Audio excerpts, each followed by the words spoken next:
Es momento de que dirijan su voluntad a mí. ¿Se unirán a nosotros como los héroes que acabaron con los planes del señor demonio o se aliarán con él, traicionando así a la humanidad? ¿Cuál será su decisión? Fueron las palabras del príncipe Elric que se dirigía a toda la asamblea, y Rimuru no podía creer el acto que estaba poniendo este susodicho príncipe. Tanto así que propuso que la decisión fuera tomada mediante un voto democrático de todos los representantes. Aunque Rimuru tenía la impresión de que la mayoría de ellos se pondría de su lado, debía haber algo que hiciera a Elric pensar que se saldría con la suya. Así que Rafael avisó que se debía a los múltiples sobornos que había hecho a los representantes, información que Zoe había reunido de antemano y que ahora Rafael había convertido en documentos dentro del estómago de Rimuru. Pero también le dijo que no sería necesario utilizar dichos documentos. Y de alguna manera la votación se realizó a la orden de Elric, quien dijo con soberbia que ahora que la asamblea había mostrado su voluntad, solo quedaba apresar al señor demonio. Pero Rimuru le dijo que debía poner más atención alrededor antes de seguir hablando, y Hinata incluso le preguntó si era algún tipo de payaso, y es que ni siquiera la tercera parte de los representantes se pusieron de pie durante la votación. En ese momento, Gavan reclamó la traición, diciendo que si ese era el caso, entonces no tendría más opción que retirar el apoyo de su país, pero fue cortado en seco por el presidente del consejo, Leicester, que preguntó a qué se refería con eso. Y entonces Rimuru compartió un poco de la información que tenía disponible con ellos, como las promesas de construir instalaciones anti-inundaciones en el reino de Ryback, o el apoyo con comida encarnada. A lo que Gavan respondió furioso. ¿Cómo era posible que tuvieran información de sus asuntos internos? Pero eso y confesar los sobornos era lo mismo. Su credibilidad estaba cayendo más y más. La cosa es que con la remoción de la interferencia espiritual, los miembros del consejo habían recuperado su voluntad, ya que ese tipo de influencia tenía su raíz en los deseos de las personas, deseos que habían sido corrompidos para alinearse con los planes de Elric. Pero ahora que no tenían esa influencia, lo más natural era que actuaran como los líderes que eran.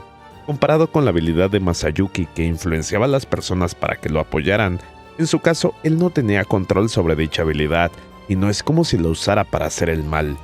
Pero quien haya intervenido con estos hombres era claramente una persona maliciosa, y Rimuru podía empatizar con ellos.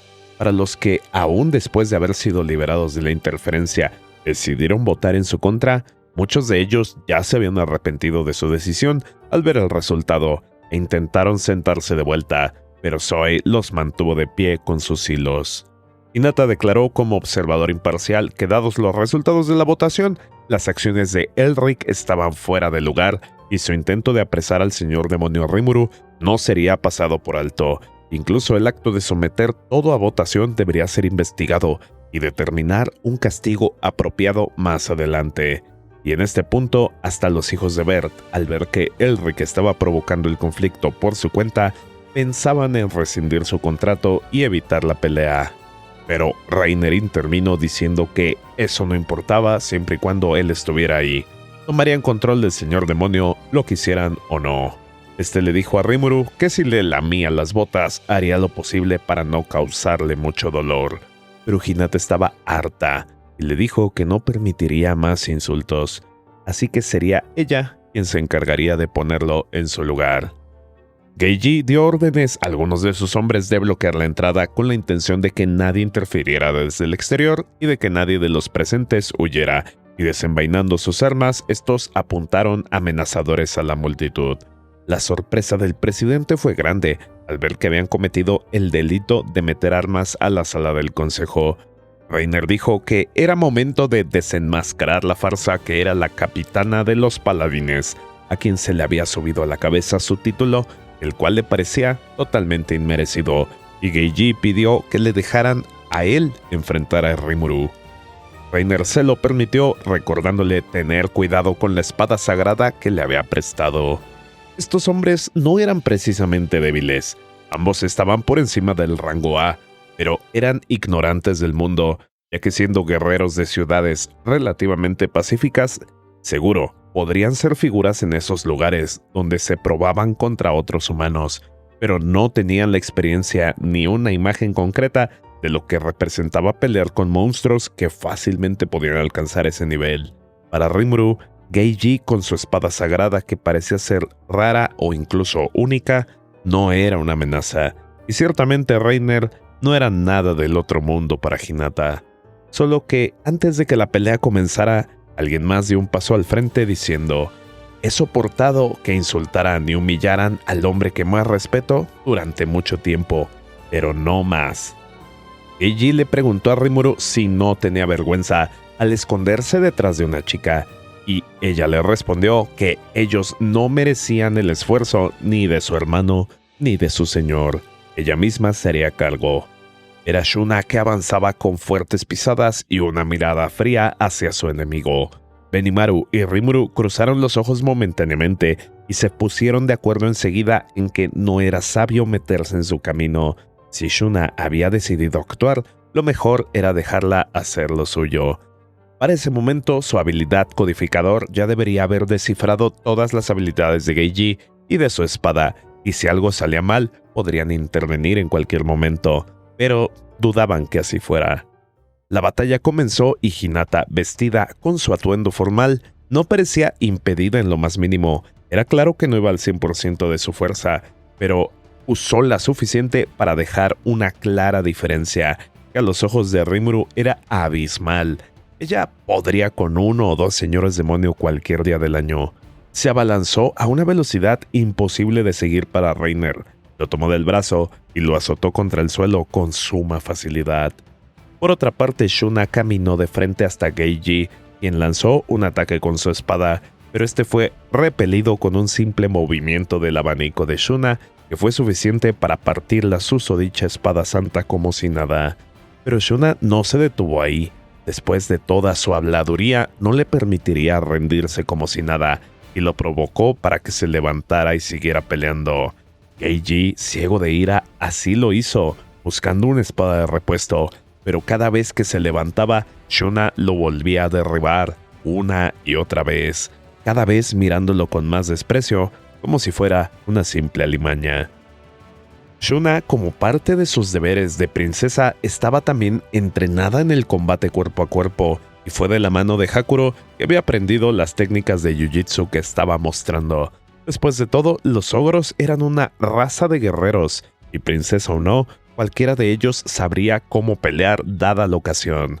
Ahora mismo, la diferencia de talento era infranqueable para Geiji, que estaba desesperado y mostrando una cara cada vez más retorcida, negándose a aceptar la verdad, hasta que Shuna decidió ponerle fin y comenzó una oración que hizo sentir a Rimuru como el poder que invocaba Shuna llegaba hasta él para buscar su sustento a través de la fe y el favor. Entonces, múltiples círculos mágicos aparecieron alrededor de Geiji, que lo reconoció enseguida. Era la magia sagrada de más alto calibre, el hechizo Desintegración. Así que empezó a gritar aterrado y suplicó por su vida, rogándole que se detuviera. Pero Shuna completó el hechizo y la luz envolvió a Geiji. Parece que mi magia no funcionó. No debería usar hechizos que apenas estoy practicando, dijo Shuna con una sonrisa de oreja a oreja, una vez que la luz se disipó y ahí yacía Geiji desnudo, ya que su ropa fue lo único que había sido desintegrado. Para decir que no había funcionado, seguro Shuna sabía cómo engañar a la gente. Rimuru sabía que la única forma en la que hubiera podido hacer ese hechizo y solo desintegrar la ropa era si lo dominaba a la perfección. Tal era el talento de Shuna. Sobre Reiner y Hinata, el Rikigaban le gritaban que era hora de que acabara con ella y fuera por el señor demonio de una vez, pero ellos también eran víctimas de sus propios delirios. Hinata le dijo a Reiner que si no iba por ella, entonces ella iría por él, y este solo pudo tirarse sobre sus rodillas y protegerse con los brazos temblando y gimiendo, mientras un líquido escurría de su entrepierna. Hinata lo había humillado sin que él tuviera la más mínima oportunidad. La pelea había terminado. Y después de todo esto, Elric y el resto de los consejeros de su lado ¿Querían seguir el conflicto? No. ¿Y se podían considerar a todos ellos como culpables del mismo crimen? A eso muchos comenzaron a hacer sus reclamos y súplicas, pero no tenían mucho sentido. Tenían que pensar en la manera de compensarlos, pero era cierto que la mayoría no actuaron por voluntad propia. ¿Cómo hacerlos pagar? Ya podrían pensar en eso más adelante. Pero súbitamente Rafael sintió una intención asesina, la cual era dirigida a Elric. La persona en cuestión fue detectada vía sentido mágico y estaba a las afueras del edificio, a 1 milla de distancia, sosteniendo un arma corta del tipo P99, para ser exactos. Rimuru activó pensamiento acelerado a toda potencia, para tratar de evitar cualquier tipo de intento de asesinato. Pero no tenía sentido. Ese tipo de arma estaba pensada para un rango relativamente corto, además de que las paredes del edificio estaban reforzadas con magia. Incluso si la bala era de alguna manera potenciada, no había forma en la que pudiera alcanzar a su objetivo desde ahí. En ese momento, la mujer pelirroja que sostenía el arma disparó, y delante de la bala se materializó un pequeño agujero negro, que Rafael reconoció como conexión espacial, un tipo de movimiento espacial que conectaba 2 puntos reconocidos por el usuario. La bala cruzaría y aparecería junto a Elric a un rango letal que había sido calculado gracias a sentido mágico. Rimuru se sintió incapaz de detener la trayectoria de la bala, pero Rafael le preguntó si quería activar la habilidad Belcebú, y así lo hizo. Súbitamente toda la energía cinética de la bala fue absorbida y esta cayó en la mano de Rimuru, que ahora estaba junto a Elric. Nadie parecía ser capaz de entender lo que había pasado, salvo Hinata y el personal de Rimuru, quien ordenó a Zoe ir tras el asesino, y este le dijo que ya había una réplica moviéndose en su dirección. Al interior, Rimuru explicaba lo que era el proyectil que había atrapado, y que estaba destinado a asesinar a Elric, quien se lamentaba porque incluso en esta situación era el objetivo de asesinos, pero no se explicaba del todo por qué alguien lo querría muerto, ya que como príncipe sería mucho más útil con vida. Sin embargo, la vida de la nobleza no era tan fácil. Elric no había sido coronado como príncipe, y la línea de sucesión tenía otros candidatos. De hecho, debido a su escena de ese día, lo más probable era que sus probabilidades de convertirse en el futuro rey ahora fueran inexistentes, pero estaba dispuesto a pagar por sus errores, y no solo él, sino que también se llevaría consigo a Gaban, que de acuerdo a sus propias palabras, había sido quien lo había instigado a ejecutar ese plan, trayéndole el orbe de dominación y convenciendo a Reiner de participar. Pero Gaban insistía en que no sabía de qué estaba hablando Elric. Según él, solo había obedecido las órdenes del príncipe, aunque para estas alturas era demasiado obvio que ese no era el caso. Lo cierto es que carecían de las pruebas necesarias para acusarlo y condenarlo. Incluso si las acciones de ese día quedaban grabadas entre los presentes y su reputación cayera, lo más probable era que pasado un tiempo, Gaban pudiera volver a integrarse a la esfera de poder del consejo como si nada. Así es como se manejaba la nobleza. Sin embargo, no contaban con la intervención de una persona más. Entró con un estruendo, rodeado de escoltas, e hizo que los presentes se formaran en reverencia de inmediato. Se trataba del rey de Ingracia, Aegil. Y por un momento, Rimuru pensó en inclinarse también, pero fue detenido por Benimaru, ya que hubiera sido raro que el gobernante de otro país hiciera reverencia, y más después de lo sucedido ese día. El rey Aegil acusó a Gaban de querer verles la cara, esperando que él no fuera a intervenir, pero ahora que estaba ahí, el castigo sería impartido por los inquisidores mágicos, la unidad de élite de Ingracia, quienes cubiertos en capuchas hicieron trabajo rápido de Geiji, Gaban y Reiner, tratándolos como si fueran niños, en lo que claramente era una demostración de poder, para que el señor demonio no fuera a pensar que Reiner era en verdad lo mejor que podían producir en Ingracia. Y ciertamente, estos inquisidores mágicos parecían ser más capaces. Hinata tampoco hizo reverencia, ya que no era un súbdito ni un representante cualquiera, era una observadora imparcial. Acto seguido, el rey Aegil regañó a Elric por su insensatez y pidió disculpas a Rimuru, quien las aceptó sin mayor complicación, y ambos se dieron la mano prometiendo futura cooperación. Aegil hizo una pequeña reverencia para con Rimuru, lo cual era inesperado, ya que era el rey de una nación poderosa y seguramente él lo estaba haciendo como último recurso, ya que la ofensa de su hijo era muy grande como para dejarla pasar así como así. Rimuru aceptó la disculpa sin mucho problema. Después de eso, la reunión se reanudó y los presentes acordaron la formal aceptación de Tempest dentro del consejo bajo 3 preceptos principales. Primero, Tempest sería reconocido como una nación. Segundo, Tempest se uniría de manera oficial al consejo.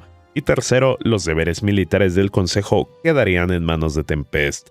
Y así, con una votación unánime, la reunión había terminado y Tempest era parte del Consejo del Oeste.